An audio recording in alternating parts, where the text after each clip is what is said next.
What should you upgrade first when you first get a Fanatec direct drive wheelbase? Popular options are a load cell mod for your brakes. You could get the 8 Nm boost kit, or a lot of people like to go with the McLaren GT3 version 2 wheel.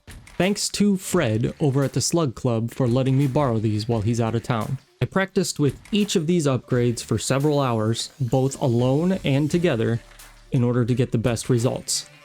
For the fastest laps, we're just going to look at hard data, lap times over a 5-lap stint. Everything is the same except for the hardware that I had plugged into the system. Going into this, I had expected the load cell pedals to really shine out in front. I expected the 8 Nm boost kit to give a little bit of an extra push, and I didn't really expect any difference between the base wheel and the McLaren GT wheel. What I got surprised me not in the fact that there was a huge gap, but in the fact that all of my lap times were within 3/4 of a second of each other. After 5 to 6 hours of practicing, you would expect there to be some kind of greater difference when you're spending, between $150 and $300 on these upgrades. The slowest lap time came with the McLaren GT3 wheel by itself. The slightly less amount of force feedback I felt from the 5 Nm power supply really made a difference when trying to drive at the edge. And as you can see here, most of the laps I actually ended up either spinning out or driving just off the edge to have an invalid lap.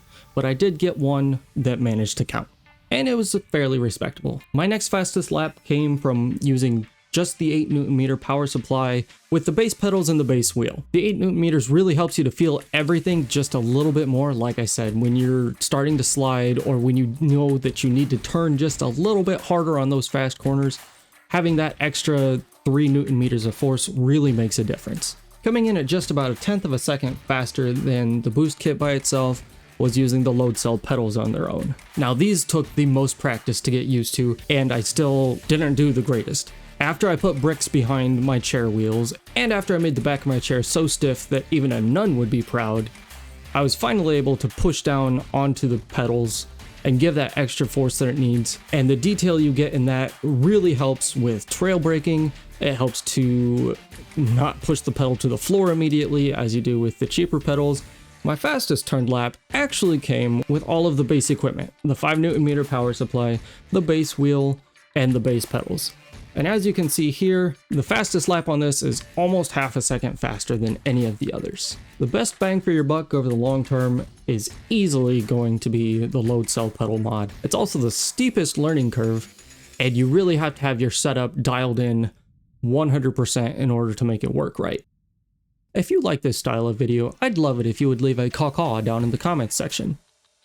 And if you want to join us for videos in the future, go ahead and subscribe as well. So all that being said, what should you upgrade first? I would highly recommend either grabbing a boost kit or getting a load cell mod for the base pedals. If you've already got the boost kit, you're going to have a great time with the McLaren wheel as well. And really, none of these are a bad purchase. Thanks for watching, and stay tuned for full reviews of all of these products.